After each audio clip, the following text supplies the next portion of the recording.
नमस्कार. तर पिंगा ग पोरी पिंगा या मालिकेच्या आजच्या भागात आपण पाहणार आहोत की प्रेरणा स्वयंपाक करत असते आणि स्वतःशीच बोलत असते की सगळे डबे आज व्यवस्थित जाऊ देत रे बाबा. आता तिथेच तेजासुद्धा असते आणि ती प्रेरणाला म्हणते की प्रेरणा यू आर दी ग्रेट.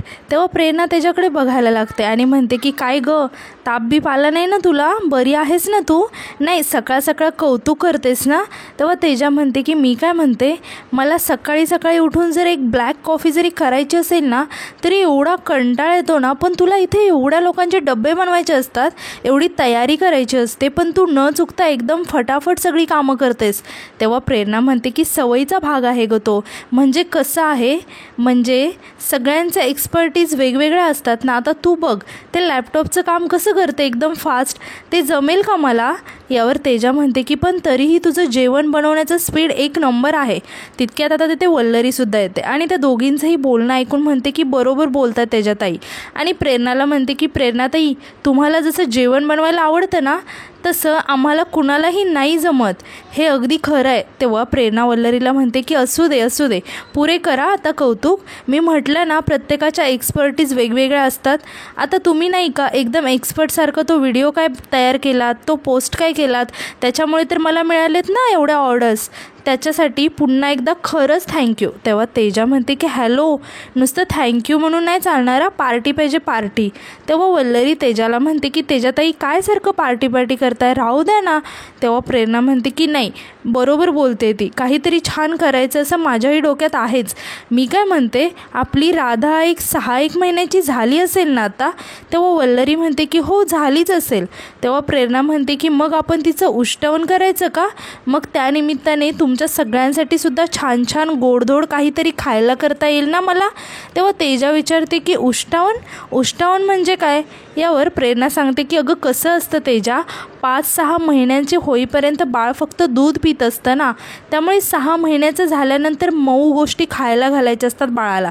म्हणजे आमटीमध्ये कालवलेली मऊशी पोळी, थोडा भात, खीर असं. आणि त्याच्यासाठी एक विधी करतात. म्हणजे काय करायचं, छान सगळे मऊ पदार्थ तयार करायचे, भाजी करायची, आमटी करायची, पोळ्या करायचा, भात करायचा, असं सगळं करायचं छान. आणि गोड पण करायचं. आणि मग छान चांदीचं ताट घ्यायचं, त्यात हे सगळं वाढायचं, ताटाभोवती छान रांगोळी काढायची, बाळाचं औक्षण करायचं. असं सगळं करून मग बाळाला पहिला घास भरवायचा, त्याला उष्टवण म्हणतात. यावर वल्लरी म्हणते की हे बघा, मला तर ही कल्पना खूप आवडली, आपण करूच हे. आणि मी काय म्हणते, राधाच्या तेजा मावशीने तिच्यासाठी एवढे फ्रॉक आणलेत, मग त्यातला एखादा नवीन कुठला तरी फ्रॉक घालूया तिला, चला तर मग लागूया तयारीला. तेव्हा तेजा वल्लरी आणि प्रेरणाला म्हणते की मुलींनो, तुमच्या एक गोष्ट लक्षात येते का, तुम्ही एवढं त्या पिटुकलीमध्ये इन्व्हॉल्व होताय, मग अचानक तिच्या आई बाबा येऊन तिला घेऊन गेले तर काय होईल तुमचं? काय विचार केलाय का? काय आयडिया आहे का? तेव्हा प्रेरणा आणि वल्लरी दोघीही इमोशनल होतात आणि एकमेकींकडे बघायला लागतात. तर दुसरीकडे आपण पाहतो की श्वेता मिठूला उठवण्याचा प्रयत्न करत असते, मात्र मिठू घाबरून उठायला तयार नसते. तेव्हा श्वेता वैतागत म्हणते की असं काय करते ग मिठू, नाही त्यावेळेस भांडता येतं बरोबर तुला, आता आहे ना मी सांभाळायला, का अशी करतेस? चांगली चालली असतीस की, प्रॅक्टिस करायचीच नाही आहे का तुला? तेव्हा मिठू म्हणते की नाही करायचे प्रॅक्टिस, मी बघेल माझं. तेव्हा श्वेता चिडून मिठूला म्हणते की मी बघेल माझं म्हणजे? वा, शाणे आहेस ग तू, मी प्रॅक्टिस करून घेते, मी मेहनत घेते तुझ्यासाठी. अगं कंबर मोडायची वेळ आली आहे माझी. तितक्या तिथे वल्लरी येते आणि श्वेता आणि मिठूला असं एकमेकींशी भांडताना बघून दोघींनाही विचारायला लागते की 1 मिनिट, काय चाललंय तुमचं? तेव्हा श्वेता वैतागत सांगते की बघ नाही, स्वतःहून काही प्रयत्न करायला तयारच नाही आहे, मी मेहनत घेते हिच्यासाठी. तेव्हा मिठू सांगते की कशी ओरडते बघ, नुसती खेकसते माझ्यावर. तेव्हा वल्लरी म्हणते की श्वेताताई काय, तुम्ही थांबा ना जरा, त्यांना त्रास होत असेल ना, म्हणून नाही उठत आहेत त्या, समजून घ्या ना तुम्ही सुद्धा थोडं.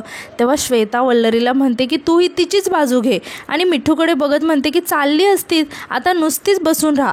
तेव्हा वल्लरी मिठूला म्हणते की तुम्ही सुद्धा समजून समजून घ्या ना हो, त्यांना एवढं तुमच्यासाठी करतायत, मोठ्या बहिणीसारखी काळजी घेतायत त्या, तुम्ही त्यांनाच काय बोलताय, ऐका ना तुम्हीसुद्धा त्यांचं थोडं, तुमच्या चांगल्यासाठीच बोलतायत ना त्या. तेव्हा श्वेता मिठूला म्हणते की कळलं. आता तितक्यात प्रेरणा राधाला आंघोळ घालून घेऊन येते आणि राधाला श्वेताकडे देत म्हणते की आमची आंघोळ झाली आहे, आता तुम्ही जरा कपडे घाला.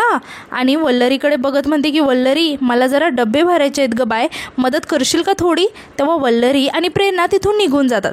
आता श्वेता राधाला कपडे घालते आणि राधाला लंगोट घालण्यासाठी म्हणून राधाचं लंगोट इकडे तिकडे शोधायला लागते आणि प्रेरणाला आवाज देऊन विचारायला लागते की प्रेरणा लंगोट कुठे आहे ग. आणि राधाचं लंगोट आणण्यासाठी म्हणून प्रेरणाला आवाज देत तिथून श्वेता बाहेर निघून जाते. आता राधा एकटीच बेडवरती असते आणि मिठूसुद्धा तिथेच व्हीलचेअरवर असते आणि ती राधाकडे बघून हसत असते. आता इकडे श्वेता बाहेर येते आणि राधाचं लंगोट बघायला लागते तर राधाचे सगळे कपडे ओले असतात. तेव्हा श्वेता खूपच वैतागते आणि म्हणते की प्रेरणा मावशी, वल्लरी मावशी जरा वेळेत कामं करत जा ना ग, आता बाळाची मस्त आंघोळ झाली आहे तर सगळे कपडे ओले आहेत. तेव्हा वल्लरी आणि प्रेरणा दोघेही श्वेताजवळ येतात आणि विचारायला लागतात की काय झालं. तेव्हा श्वेता वैतागत सांगते की अगं सगळे कपडे ओले आहेत, बाळाची आंघोळ झाली, ती तिथे बसली आहे आणि आता इकडे कपडेच नाही आहेत. तर इकडे राधा एकटीच बेडवरती खेळत असते आणि मिठू तिच्याकडे खूप कौतुकाने बघत असते. आता राधा खेळता खेळता बेडच्या एकदम टोकावरती येते. हे बघून मिठू खूपच घाबरून जाते. तर इकडे बाहेर प्रेरणा श्वेताला समजवते आणि म्हणते की अगं श्वेता मी तर हातासारखी कपडे सारखे धुवूनच टाकत असते, पण ती सारखी शी शू करते, त्याला मी तरी काय करणार.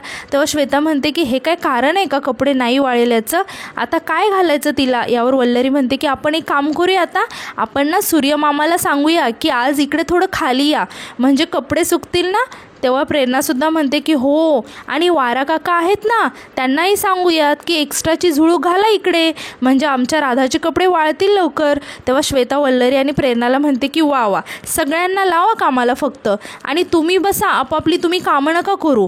तर इकडे राधा खेळता खेळता एकदम बेडच्या टोकावर आलेली असते आणि हे बघून मिठू खूपच घाबरून गेलेली असते आणि ती व्हीलचेअरवरून उठण्याचा प्रयत्न करायला लागते आणि म्हणायला लागते की राधा थांब.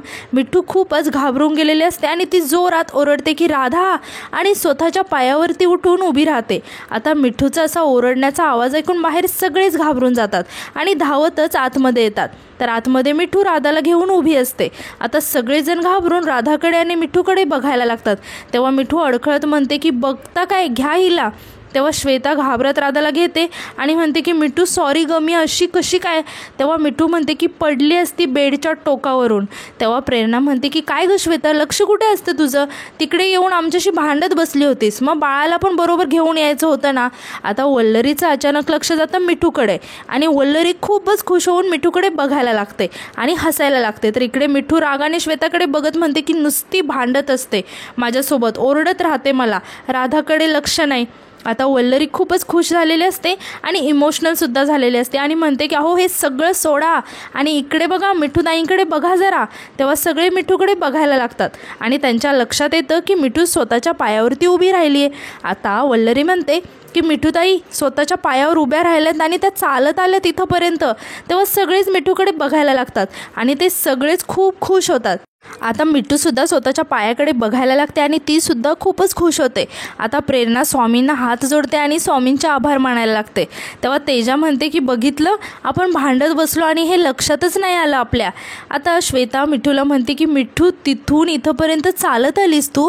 तेव्हा मिठू खूप खुश होऊन श्वेताला सांगायला लागते की मी उभी राहिले, मी चालले. हे ऐकून सगळेच खूपच खुश झालेले असतात आणि सगळेच खूप इमोशनलसुद्धा झालेले असतात आणि सगळ्यांच्या डोळ्यातून आनंद अश्रू येत असतात. आता प्रेरणा म्हणते की मिठू, हे सगळं आपल्या राधामुळे झाले, बघ ना ती आपल्या आयुष्यात आली आणि एवढी मोठी सुधारणा झाली आपल्या मिठूत. तेव्हा वल्लरीसुद्धा म्हणते की हो खरं आहे, अगदी खरं बोललात तुम्ही. आता मिठू राधाकडे बघायला लागते आणि रडत राधाला म्हणते की राधा तुझ्यामुळे मी बरी झाली, थँक्यू, आणि सगळ्यांना सांगायला लागते की मी बरी झाले. आता श्वेता रडत म्हणते की मिठू अगं किती भारी वाटतंय. आता वल्लरी म्हणते की मिठूताई तुम्ही जिंकलात, ही लढाई सुद्धा तुम्ही जिंकलात बघा. सगळेच आता खूपच रडत असतात आता प्रेरणा म्हणते की बघा ना, ही राधा आपल्या आयुष्यात आली आणि सगळा आनंद व्हायला लागलाय. आता राधाचं कौतुक तर व्हायलाच हवं. आता तेजसुद्धा म्हणते की हो, हिला तर आपल्याकडून ट्रीट मिळालीच पाहिजे आता तर आता यानंतर आपण पाहतो की श्वेता मिठूच्या हाताला पकडून तिला चालवण्याची प्रॅक्टिस करवत असते. तर इकडे तेजाला खूपच भूक लागलेली असते, त्यामुळे ती खूपच वैतागलेली असते की प्रेरणा कधी येणार आहे, आणि इकडे पोटात कावळे ओरडायला लागलेत. आता तेजा सर्वांना म्हणते की प्रेरणा यायच्या आधी ना मला जरा बोलायचं होतं तुमच्याशी. तेव्हा वल्लरी विचारते की काय. यावर तेजा सांगते की हे बघ, ती राधा आपल्याला सगळ्यांनाच आवडते, तिचा पायगुणही चांगला आहे, सगळं मान्य आहे मला, पण हे उष्टवण वगैरे करायची खरंच गरज आहे का. तेव्हा श्वेता म्हणते की काय हरकत आहे, चांगली आयडिया आहे, तिला जर एवढं वाटत असेल तर करूया की. तेव्हा वल्लरी म्हणते की हो, म्हणजे प्रेरणाताईंना मनापासून वाटतंय. तेव्हा तेजा म्हणते की ऐका ना, तुम्ही सगळ्या इमोशनली विचार करताय, तुम्हाला कळतंय का. तेव्हा सगळेच तेजाकडे बघायला लागतात. तेव्हा तेजा म्हणते की राधा मलाही आवडते, ती खूप क्यूट आहे आणि हेही मान्य आहे की या सगळ्यांमध्ये तिची चूक नाही आहे, पण म्हणून मग आपण काय इमोशनल होतोय, आपण का तिच्यात अडकलोय. उगाचच तुम्हाला कळतंय का, उद्या परवा कधीही तिचे आई बाबा घेऊन जातील तिला, मग काय करणार आहात तुम्ही. जरा प्रॅक्टिकली विचार करा ना की आपण का करतो हे सगळं. हे बघा, उगाचच अटॅच नका होऊ, परत एकदा सांगते. तेव्हा श्वेता म्हणते की राधा आपली झाली की नाही आता, मग करूया ना तिच्यासाठी. तेव्हा वल्लरी म्हणते की आणि प्रेरणाताईंचं मन नको ना दुखवायला आता. तेव्हा तेजा वैतागत म्हणते की माझं म्हणणं ते आहे की ते मन गुंतवायचंच कशाला, वेडे झाला आहात का तुम्ही, का नाही समजत आहे तुम्हाला, छोटी गोष्ट आहे ही खूप. आता मिठू श्वेताचा हात सोडते आणि धडपडत धावत तेजाजवळ येते. तेव्हा तेजा खूप घाबरते आणि म्हणते की हे बाई, तोंडाने बोल ना, एवढं काय आहे म्हणणं तुझं. तेव्हा मिठू म्हणते की आपण करूया ना उष्टवन. तेव्हा तेजा म्हणते की उष्टवन, डोकं फिरले का तुमचं सगळ्यांचं, सगळे इमोशनली विचार करताय फक्त. तेव्हा मिठू तेजाचा हातात घेत म्हणते की प्लीज नाही, नको ना म्हणू, माझी इच्छा आहे, करूया ना. तेव्हा श्वेता तेजाकडे बघत म्हणते की आता म्हण नाही. तेव्हा तेजा थोडीशी इमोशनल होते आणि मिठूकडे बघत म्हणते की मी सांगते, ही मुलगी ना कम्प्लिटली बरी झाली आहे, पण आता फक्त इमोशनली ब्लॅकमेल करते ही. आता मिठू तेजाला म्हणते की करूया ना ते उष्टवन. तेव्हा तेजा म्हणते की करूया, आता काय. तेव्हा मिठू खुश होऊन तेजाला मिठी मारते. तर आता यानंतर आपण पाहतो की मिठू, वल्लरी आणि प्रेरणा बोलत असतात. आता वल्लरी प्रेरणाला विचारते की प्रेरणाताई, उष्टवणासाठी सगळ्या चवीच्या गोष्टी आपल्याला कराव्या लागतील ना बाळासाठी. तेव्हा प्रेरणा म्हणते की हो, तर कराव्याच लागतील. आता मिठू म्हणते की आपण राधासाठी छान छान काहीतरी बनवूया. यावर प्रेरणा म्हणते की हो, तर छानच बनवूया सगळं. आणि वल्लरीला म्हणते की उत्साह तर बघीचा. तेव्हा वल्लरी म्हणते की पण मला एक सांगा, जिच्यासाठी हे सगळं करतोय ते आहेत तरी कुठे. तेव्हा प्रेरणा सांगते की ती खाली गेली ऊन खायला श्वेता मावशीसोबत, तिला पण बोर होत असेल ना गं आता, सारखं एकदा बेडरूममध्ये एकदा हॉलमध्ये, म्हणून श्वेता म्हटली की मी जरा खाली फेऱ्या मारून आणते, त्यामुळे गेल्या दोघी खाली. आता मिठू मध्येच म्हणते की कमिंग बॅक टू उष्टवन, आपण प्लॅन फायनल करूया. तेव्हा वल्लरी हसत म्हणते की बघताय ना यांचा उत्साह, केवढ्या इंटरेस्टने करतायत हे सगळं. तेव्हा मिठू सांगते की हो, म्हणजे मला ही आयडिया खूप आवडली, छान छान पदार्थ बनवायचे आणि ताट वाढायचं राधासाठी. तेव्हा प्रेरणा म्हणते की मी काय म्हणते, आपण एक लिस्ट करून घ्यायची का, काय काय करायचं ते, म्हणजे आयत्या वेळेस काही राहायला नको. असं म्हणून ते तिघीही राधाच्या उष्टवनासाठी लागणाऱ्या गोष्टींची लिस्ट बनवायला लागतात. आता मिठू म्हणते की राधाला पहिला घास मी भरवणार. तेव्हा प्रेरणा म्हणते की बरं बाय, तूच भरव पहिला घास, ठरलं. तेव्हा मिठू खूप खुश होते. आता प्रेरणा म्हणते की पहिला घास राधाला भरवणार आपली मिठू माऊ. तेव्हा मिठू आनंदाने ओरडायला लागते. तेव्हा वल्लरी मिठूकडे बघून हसायला लागते आणि म्हणते की सावकाश. आता मिठूला असं आनंदी बघून वल्लरी आणि प्रेरणा दोघी खूपच खुश झालेले असतात. आणि आजचा भाग इथेच संपतो. धन्यवाद.